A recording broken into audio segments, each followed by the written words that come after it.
कोई भी व्यक्ति किसी विभाग में जाता है तो विभाग पर उसको पूरा कंट्रोल बनाने में और अपने आदेशों को नीचे तक क्रियान्वित करने में उसको एक समय चाहिए होता है। कई बार ये भी होता है कि मेरा अपना अनुभव है कि कई बार दिल्ली के आदेश पर भी प्रदेश सरकार को राज्य के अधिकारियों को चेंज करना पड़ता है। फटाफट क्रिकेट के दौर में ये फटाफट प्रशासन का दौर भी है। मध्य प्रदेश सरकार ने 17 जून की शाम को यानी कि छुट्टी के दिन 29 आईएएस अफसरों के तबादले कर दिए। ये पहला मौका नहीं है जब मध्य प्रदेश में छुट्टी वाले दिन या आधी रात को आईएएस या आईपीएस अफसरों के ट्रांसफर की लिस्ट निकाली गई हो। इससे पहले भी राज्य सरकार छुट्टी वाले दिन या फिर आधी रात के समय कई बार आईएएस अफसरों के ट्रांसफर पोस्टिंग को लेकर ऑर्डर निकालती रही है। सबसे दिलचस्प बात है कि तत्कालीन मुख्यमंत्री शिवराज सिंह चौहान के समय में भी आईएएस आईपीएस अफसरों के ट्रांसफर होते थे और कई बार तो ऐसा मौका आता था कि जब शिवराज सिंह चौहान मध्य प्रदेश के बाहर, देश के बाहर विदेश जाते थे तब अफसरों के ट्रांसफर की लिस्ट निकाली जाती थी। आखिर इन सबके पीछे वजह क्या है, ये सब हम समझने की कोशिश करेंगे। लेकिन हम आपको ये भी बताएंगे कि मध्य प्रदेश सरकार ने जिन 29 आईएएस अफसरों के ट्रांसफर किए हैं उनके पीछे की वजह क्या है। इसमें कहा जा रहा है कि मुख्यमंत्री के जो सीएमओ दफ्तर में पदस्थ थे आईएएस अफसर आलोक सिंह, उनका तबादला चौंकाने वाला था, क्योंकि आलोक सिंह को लेकर प्रदेश कांग्रेस अध्यक्ष जीतू पटवारी ने एक दिन पहले ही कुछ गंभीर आरोप लगाए थे। जीतू पटवारी ने कहा था कि आलोक सिंह मुख्यमंत्री मोहन यादव के समधी हैं, यानी कि इस रिश्ते को उजागर जीतू पटवारी की तरफ से किया गया था और उसके अगले दिन ही आलोक सिंह को सीएमओ दफ्तर से बाहर कर दिया गया। सवाल इस बात को लेकर भी है कि आखिर मुख्यमंत्री दफ्तर से बार बार आईएएस अफसरों के तबादले क्यों होते हैं। जब मुख्यमंत्री मोहन यादव ने प्रदेश के मुखिया की कुर्सी संभाली थी तब आईएएस अफसर राघवेंद्र सिंह को उनके दफ्तर में अहम जिम्मेदारी दी गई थी, लेकिन उसके बाद 2024 में उनको हटा दिया गया। संजय शुक्ला आईएएस अफसर की सीएमओ दफ्तर में तैनाती हुई, लेकिन जल्दी उनकी भी वहां से रवानगी कर दी गई। मध्य प्रदेश में मुख्यमंत्री के अपर मुख्य सचिव के तौर पर राजेश राजौरा को तैनात किया गया, लेकिन उनकी भी रवानगी हो गई और उसके बाद नीरज मंडलोई को अहम जिम्मेदारी दी गई। तो ये तमाम तरह के सवाल उठते हुए नजर आ रहे हैं कि आखिर मध्य प्रदेश में खास तौर पर सीएमओ दफ्तर में आईएएस अफसर आखिर टिकते क्यों नहीं है और उनका इतनी जल्दी तबादला क्यों किया जा रहा है। मध्य प्रदेश में आईएएस आईपीएस ट्रांसफर को लेकर कौन सी पॉलिसी जो है लागू होती है या अमल में लाई जाती है, आखिर क्या सोचकर ही अफसरों के जल्दी ट्रांसफर किए जाते हैं। तमाम तरह के जो सवाल हैं आखिर इनके पीछे की वजह को हम समझने की कोशिश करेंगे और हमारे साथ इस पूरे मुद्दे को समझने के लिए, बताने के लिए रिटायर्ड आईएएस अफसर राजीव शर्मा जी मौजूद हैं, जो कई अहम पदों पर रहे हैं और अपनी पोस्टिंग के दौरान उन्होंने भी कई बार तबादले देखे होंगे। हम आपसे समझना चाहेंगे, सबसे पहले तो जो नई अभी ताजा लिस्ट निकल कर आई है 29 आईएएस अफसरों की, उसमें सीएमओ दफ्तर से जो आलोक सिंह को बाहर किया गया है और कहा जा रहा है कि मुख्यमंत्री के साथ या उनके परिवार के साथ जो कथित रिश्ते थे वो एक बड़ी वजह है। और बार बार सीएमओ दफ्तर से आखिर अफसरों की छुट्टी क्यों हो जाती है?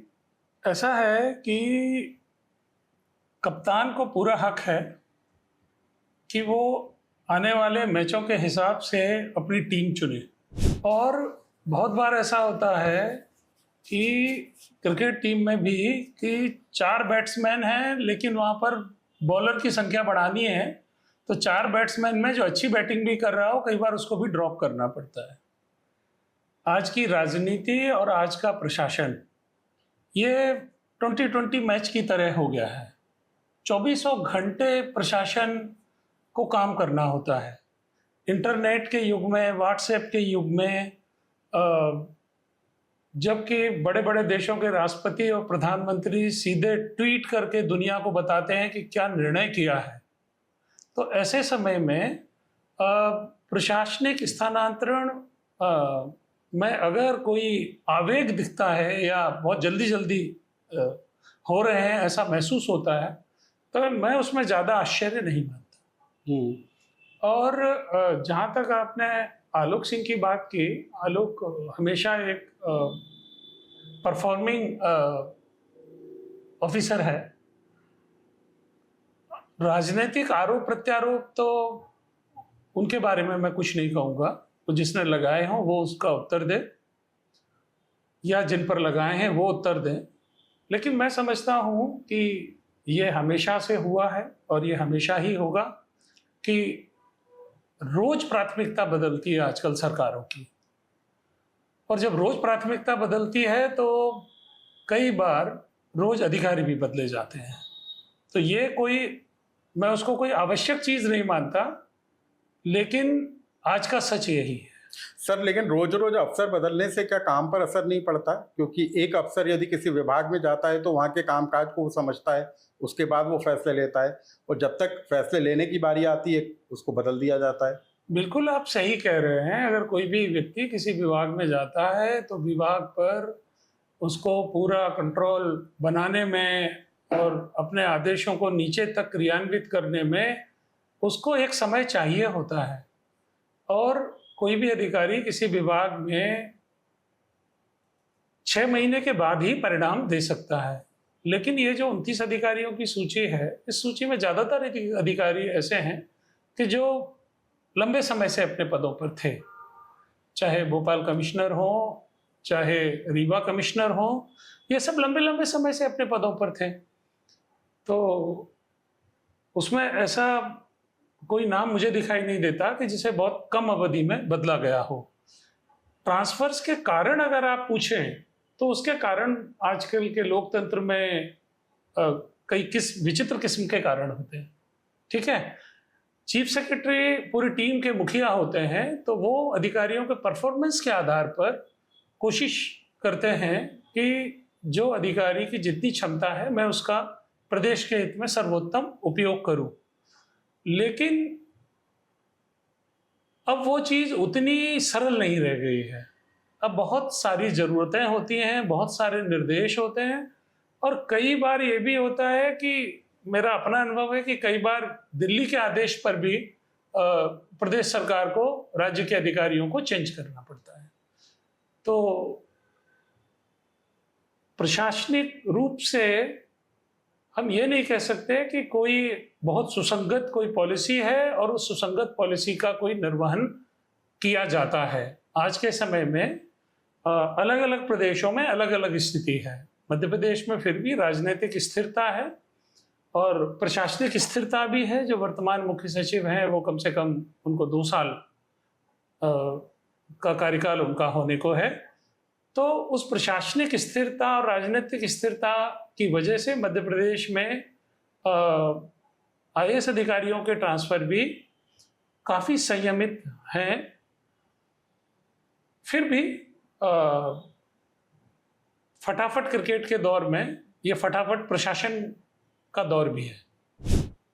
सर, क्या प्रशासनिक अफसरों के तबादले में सिर्फ मुख्य सचिव की भूमिका होती है या मुख्यमंत्री के समन्वय के साथ ये जारी होते हैं? पुराने समय में ये मुख्य सचिव का विशेषाधिकार होता था कि वो किस अधिकारी को कहाँ रखे।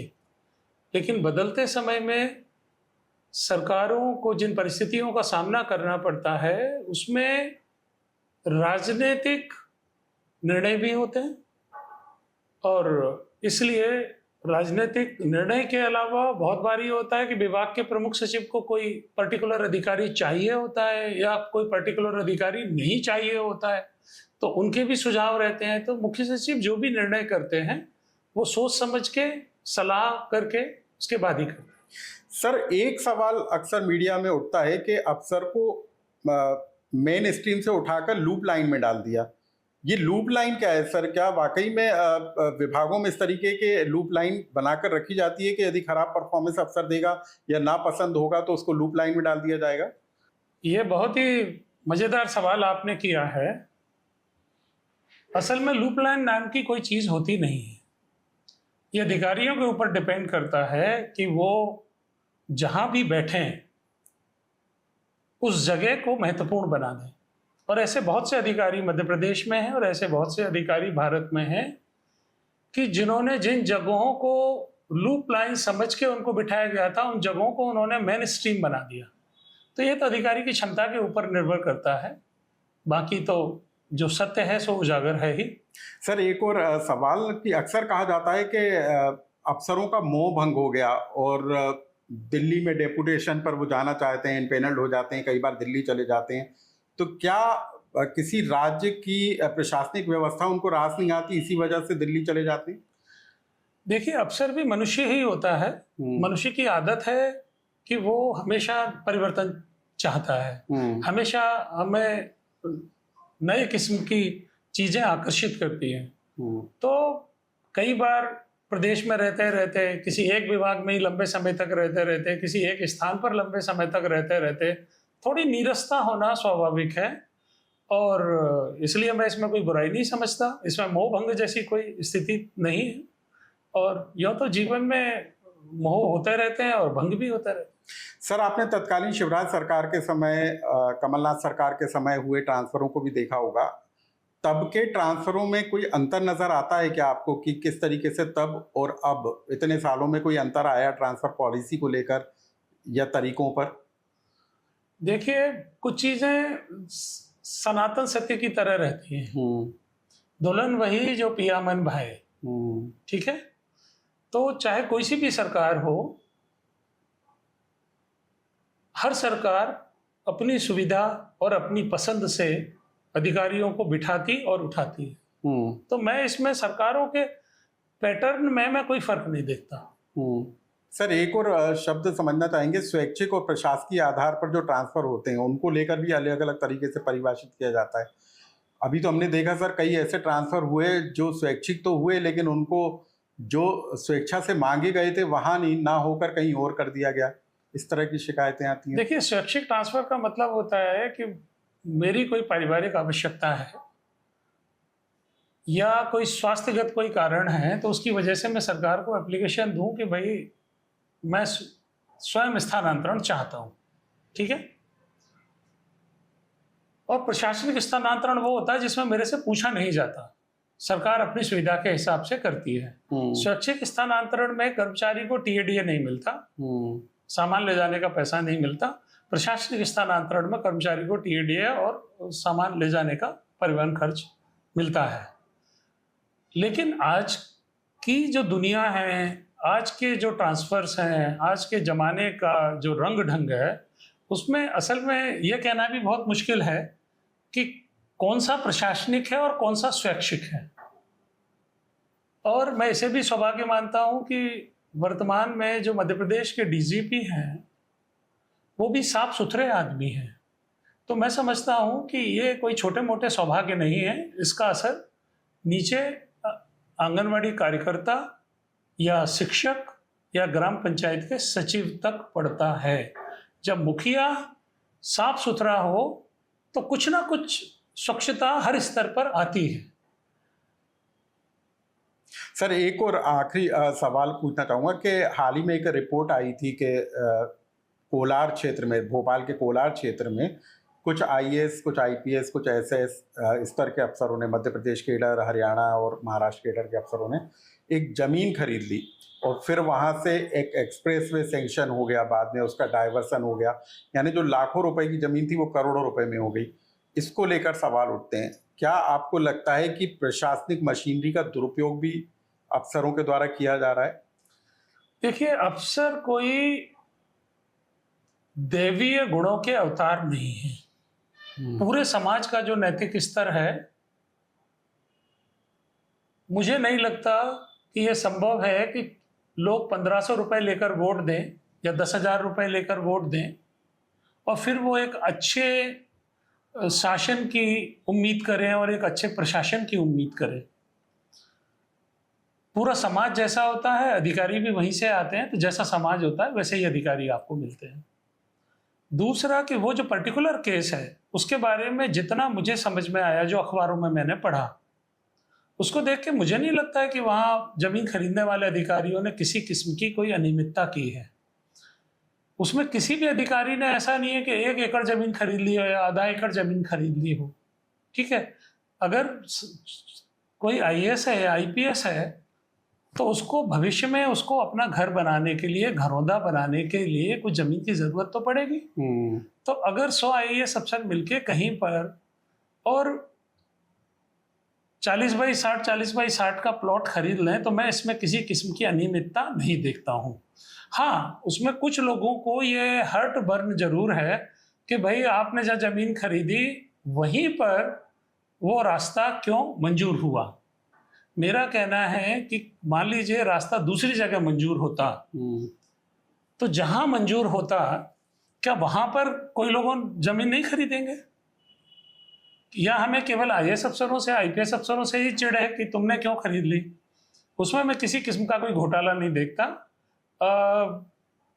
मीडिया को भी कई सारी सुरसुरियां खड़ी करने का सुख मिलना चाहिए, तो वही है, उसके अलावा कुछ नहीं है उसमें। तो मध्य प्रदेश में आईएएस अफसर किस तरीके से काम कर रहे हैं, प्रशासनिक मशीनरी किस तरीके से काम कर रही है, मध्य प्रदेश में ट्रांसफर को लेकर किस तरह की पॉलिसी को अमल में लाया जाता है, ये सब हमने समझने की कोशिश की। हमने ये भी जानने की कोशिश की कि आखिर मुख्यमंत्री दफ्तर से बार बार अफसरों की छुट्टी क्यों हो जाती है, आखिर क्यों बदल दिया जाता है। जिस तरीके से राजीव शर्मा जी का कहना है कि अब 2020 का जमाना है और ऐसे में जो बेहतर रिजल्ट देगा उसकी जो है सेवाएं ली जाएंगी और जो नॉन परफॉर्मेंस होगा उसको जो है पद से हटाया जाएगा। कुछ इस तरीके से मध्य प्रदेश में सरकार काम करती हुई नजर आ रही है। हालांकि प्रशासनिक फेरबदल का आने वाले दिनों में क्या असर नजर आता है ये भी हम आपको बताएंगे, लेकिन मध्य प्रदेश में हुए 29 आईएएस अफसरों के ट्रांसफर को लेकर जिस तरह की चर्चाएं हो रही हैं उससे जुड़ा यदि आपका भी कोई सुझाव या कमेंट्स हो तो हमें कमेंट्स बॉक्स में लिखकर जरूर बताएं।